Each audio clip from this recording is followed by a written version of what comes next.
My name is, or when you're joining in, I'm Pam McElvane, the host of the Inclusive Voice podcast. I'm also the host of the Inclusive Voice radio show, 820 AM WCPT, Chicago Progressive Talk. Feel free to hear us and join us on Saturdays at 7 a.m. The Inclusive Voice podcast will be available on YouTube and any time of the day. I have here joining with me the CEO of Springboard Consulting. Welcome, Nadine Vogel. Hello, Pam. So glad to be here with you. I'm glad to have you here for us to talk today, Nadine. What reason I wanted to have you on the show is to talk about our surprise launch of the Disability Equity and Inclusion and Accessibility Index. That's going to be coming out.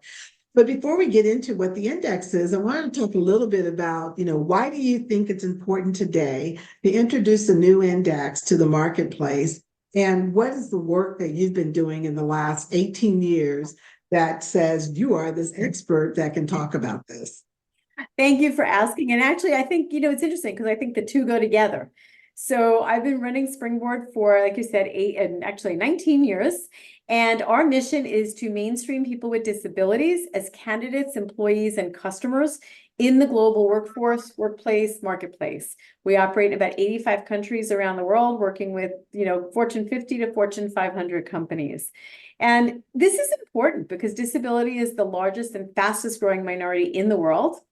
It has surpassed many what we consider to be, marginalized populations because disability doesn't discriminate, right? It's one of those clubs we all can join at any time. And with medical technology and advances, people are living longer. They're living when they wouldn't otherwise. Our service-disabled vets used to die on the field. They come back today, right? Because of the technology that's there. So in terms of why this index, I will share that as some who know me know, I hate indexes, especially around disability. So it's I love them. No, well, what's interesting? See, you love them, but you love them for the right reasons, and that's why I'm partnering with you because I think this is so important. People take indexes, and more so when they're a ranking or something, and it's not a true benchmark, right? Your indexes, Pam, are benchmarks. So that's one difference right there. Two, companies often will take these indexes, these scores, these rankings, and if they're high, they'll turn it into, we won an award. We're top and, we're best in class. And that's not necessarily true because, not to anyone's fault, but the employees are completing this. They may not know what they don't know. So, that's right. So we might be evaluating data that's maybe not 100% accurate, or we're missing data. So I think that that's really, really important. So up till this point, we just stayed away from indexes, to be honest with you. But for your listeners, the reason that we are doing this now and doing this with you, because there are indexes out there, but there are key components that are missing, especially when it comes in the disability space. That's number one. Number two, you and I, our businesses, we've been partners for 15 years. Yeah. And there is implicit understanding, trust, authenticity, right? And I think that that's really important when you put something like this out. You need to be sure that what you're putting out is quality, right? And that it truly meets what we tell people it's going to do. That's right. That's right. Right. The other thing I think that makes this different than what's out there are a couple of things. One, this is going to be focused on talent. This is so important because if you look today at what companies are doing relative to individuals with disabilities and talent, they're talking about it's important to hire people with disabilities. They are making some advances in hiring, but doing it at a very entry level. They're not looking at the promotability, the advancement, career progression for individuals with disabilities as they are many other cohorts. Not understanding that leadership has to take a hand in this, right? So all of these things are really, really important in terms of having this conversation. The other thing is that when we do provide the results, we have agreed it's not just about the result. We're going to give guidance. Yes. Folks get results from these indexes and it's like, okay, well, now what do I do? We're Right. going to take it and tell them what it means, not just benchmarking against other companies and industries, but for themselves. And what steps they can take to advance in this really important aspect of their DEIA, initiative. Yeah, I think very, very well said and stated, and talking about why this is a great time to do this. And you're right. And, when you're thinking about who do you want and who you trust, have the integrity, credibility, as well as reputation to do a new index. Why not an organization like Diversity MBA Media, where we've been doing them for 18 years, and that's to your point, or 19 years. And our index, what's important, and this is what gives us an advantage.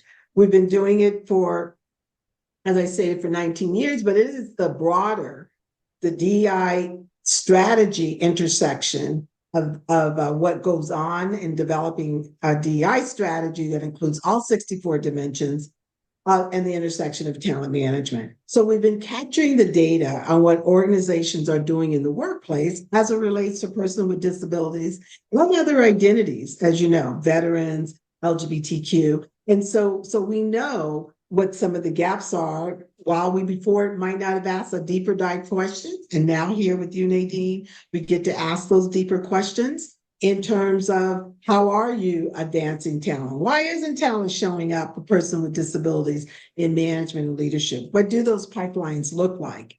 And so I think coming together now, like you said just a minute ago, with 1 billion folks in the world having a disability, 1 in 5, and then only 20% of the workplace. And then I'll tell you, less than 5% on average of companies are identifying persons with disability. And, we can talk about that in a minute as well. So we just so our audience understands, is we're an organization that's been benchmarking for a long time. And to come together and go deeper to help organizations, as Nadine just mentioned, help organizations to be informed, to create better decisions on what they can do about advancing persons with disability and other identities. And what I wanted to ask, though, Nadine, is, folks are struggling with self-identification and full disclosure. And you and I are talking about mobility. We're talking about having people with disabilities show up in management and leadership roles and be very visible. But you do need the workforce to feel comfortable, and the initiatives are real and meaningful in self-identification campaigns and being able to fully disclose. So what are your thoughts about that, and practices of how we can ensure we continue to progress in that area? Yeah, I'm really glad you asked that, because when we see an organization that says, they're committed to disability, but we don't see the advances of people with disabilities within the organization, often there's something underlying, right? That is contributing to a culture of, fear, or, to disclose, or a lack of comfort as to what is going to happen to this individual if I disclose and X.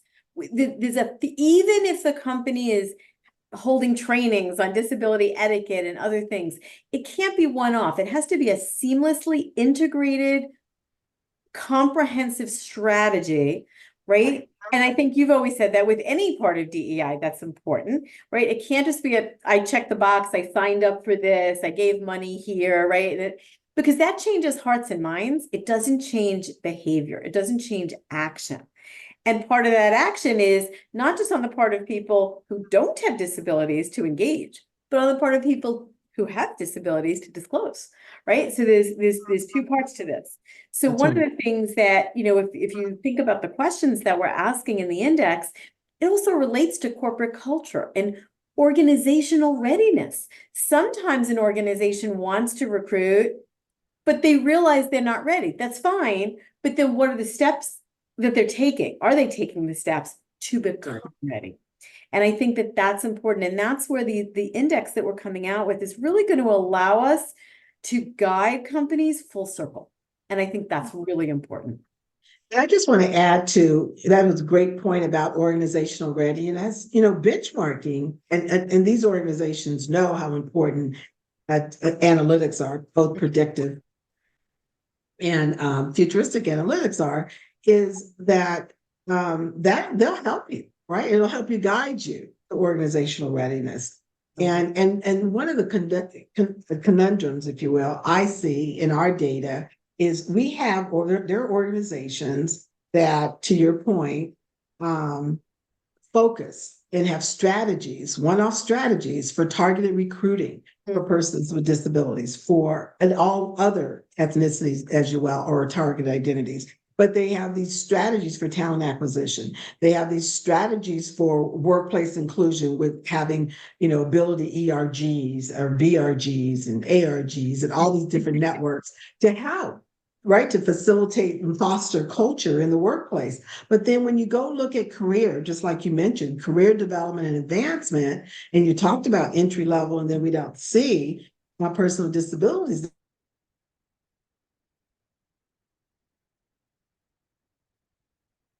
One of the things that we know that organizations have the capability of identifying these leaders, but just have not decided to showcase them, like in cohorts, like we do other groups. And that's what we're, advocating for here. We're advocating to, why not? And it won't just help persons with disabilities, right? It's going to help them look at all the dimensions of diversity, equity, right? Because that's intersectionality too, right? I mean, none of us are one thing.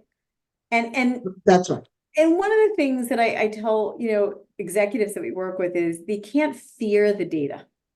The data is what it is. Don't fear it, embrace it. That's right.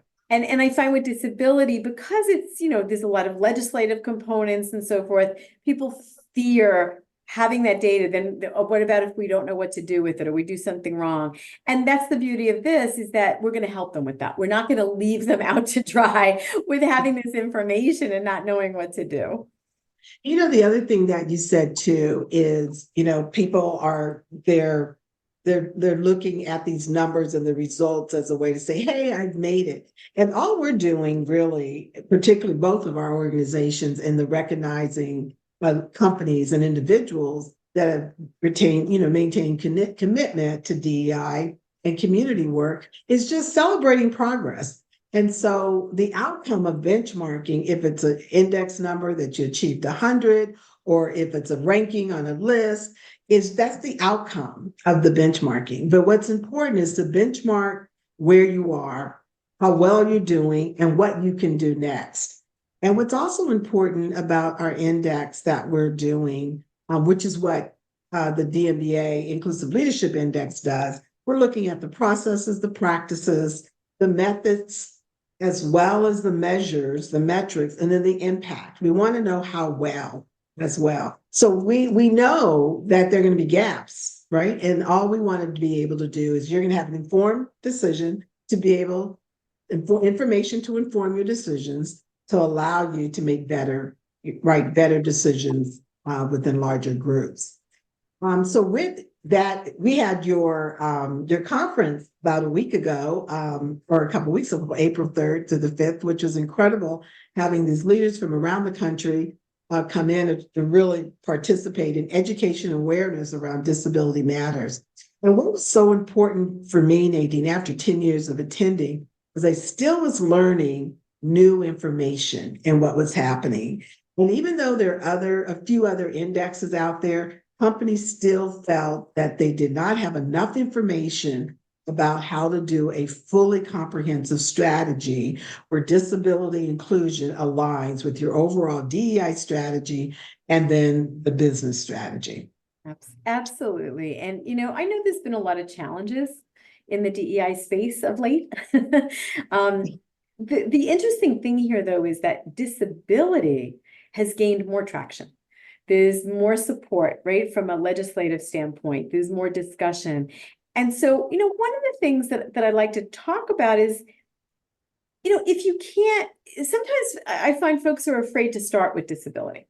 right? And say, well, we're just starting out, but we are having challenges with DEI. Start where you get support. Start where it's strong. If disability is giving us strength right now, strength in numbers, strength in legislative support, let's go with that. To your point earlier, it's going to impact the other areas of diversity in a very positive way. When And we everybody can join. That's the thing. absolutely, Everybody. it's like I was talking to someone earlier today about universal design. The concept of universal design, whether we're talking about a website, we're talking about a building, communications, it doesn't matter, is that it is for everyone, that it's easy for everyone, no matter what their situation is, to access, to understand. That's all we're talking about here, right? Does it Yes. require some unique approaches for disability? Yes. But that's what we'll help you with. And I'm glad you said what you did about, yes, we're going to give you the numbers, you'll have the data, but it's the qualitative information, right? Because we're all humans. We can have numbers out the yin yang, morning, noon, and night. At the end of the day, tell me how to do this in my day job. What does this mean in my day job? And that's what this index ultimately is going to provide and guide. And you don't see that out there in the marketplace. No, you don't. And I think along with, companies so focused on data and so concerned with the level of risk today, not just around the integration of ESG as part of decision making, but actually risk mitigation is becoming a part of the decision making. Well, the largest group that you seem to have, companies are concerned with risk is, are we sure we're providing accommodations? Are we providing the right accessibility that we need to? And not just a person with disabilities, but all employees or potential employees who should be able to be here. So this index allows you, I think, the DEIA, the ability to kind of, think about, are we doing what we should be doing for everyone? Absolutely. And going beyond awareness and education to acceptance. Right? Yes. If we don't accept that people with disabilities have skill sets, we're never going to be able to move this along, move the needle. And so that becomes part of this as well. And again, I'm so grateful to you and Diversity MBA Media, because you have not just embraced, disability and disability inclusion, but you have accepted that it is a core part of DEI. It absolutely is. Thank you for that. So I'm in our last 5 minutes here. I want to talk about a couple things. We definitely want to make sure we tell folks where they can go and register, because we opened the index for registration April 1st. It'll be available on both of our websites. We'll share that with you in a moment. As well, we're going to do email marketing to thousands of companies as well. And we encourage everyone to take a look at it, even though it will have some criteria around the size. But what I would also, before we get into some of that, Nadine, is talk about, you have 3 pillars that you reward folks in, but you also see alignment in terms of how folks are evolving within the workplace. You want to share? Yeah, absolutely. So we have the workforce, right? The talent. Where are we sourcing? How are we sourcing? How are we providing professional development? That's workforce. But then we have the workplace. And are we set up, once we bring these folks in, to do so in a successful way? So what are we doing within the workplace from an accessibility standpoint, whether it's the digital accessibility, the physical accessibility? Is your accommodations process fair, equitable, and consistent, or do you just provide accommodations, right? Things like that. And then we have the marketplace. We all have customers, right? Whether it's in a B2B or a B2C. And we have to remember that the customers, one, may have disabilities or be caring for someone with a disability, or perhaps we're sending an employee to go work with that customer and our employee has a disability and we're wondering how that is going to take place. And I use the term customer loosely, right? If we're in healthcare, it's your patients and patients' caregivers, right? So at the end of the day, it's about who you serve and how you serve them. So well said. So well said. So in addition to those 3 larger categories or subheadings, we have 8 categories that we'll be actually asking questions under. And they include strategy alignment. Believe it or not, we're concerned about how disability inclusion is aligned within the DEI strategy and then the overall business strategy. Representation. And we're not talking about persons in every role. We're talking about how they show up and how you're identifying them. Talent management, mobility, inclusion, equity, accountability, recruitment, technology, and accessibility. So Nadine and I feel with the combination of these 8 areas, and it's not going to be overwhelming, not going to be more than 75 questions, that we're going to be able to provide you at least a framework on how to begin to think about how to advance persons with disability in management and leadership roles. And I would say, Nadine, to organizations, don't be afraid if you can't answer a lot of the questions. The good news is it's benchmarking a place to start. Am I right? It's a place to start the conversation. That's really what I want folks to think of this index as a conversation starter, right? I love it. Because it's about, okay, here's what we found out. Maybe we missed something, maybe we didn't. Where should we go? What's the prioritization in terms of moving forward? It's a conversation starter, not a strategy completer. Right? I love that. I love it.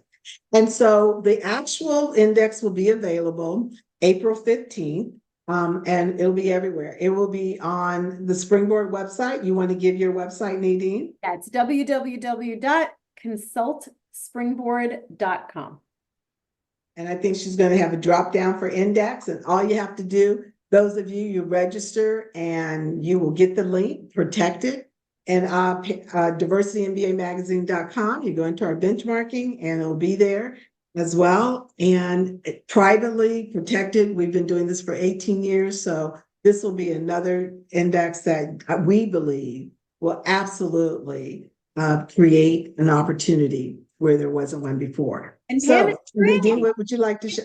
That's right. And it's free. Right? There's no cost to do this. There's no cost to get the report. There's no cost to get our guidance. It's a no-brainer. I love that. And also it's open from April 15th until November 15th. And the reason being is we want to allow time for a new index, plenty of time for as many organizations to partner, because then we can report out by industry as well. We will be having in December, we will give you, again, Nadine said, complimentary to the marketplace, a report that will allow you, to be able to assess where you are. We don't want to just gather the information and not share it back to you. Our goal is to move the needle forward. And that's what we have to do. So Nadine, before we wrap up, do you have any closing thoughts? My closing thought is this. If you don't take this index, we can't talk to you anymore. This is something not true. No, not true. But this index is something that it's going to ultimately make your lives easier as it relates to moving forward in this space.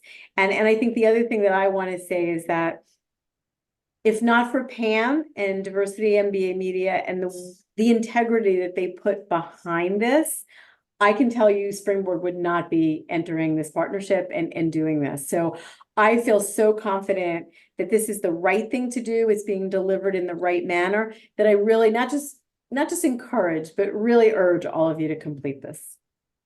Thank you so much for that. And I will just boastfully say that, New York Times gave us a street cred.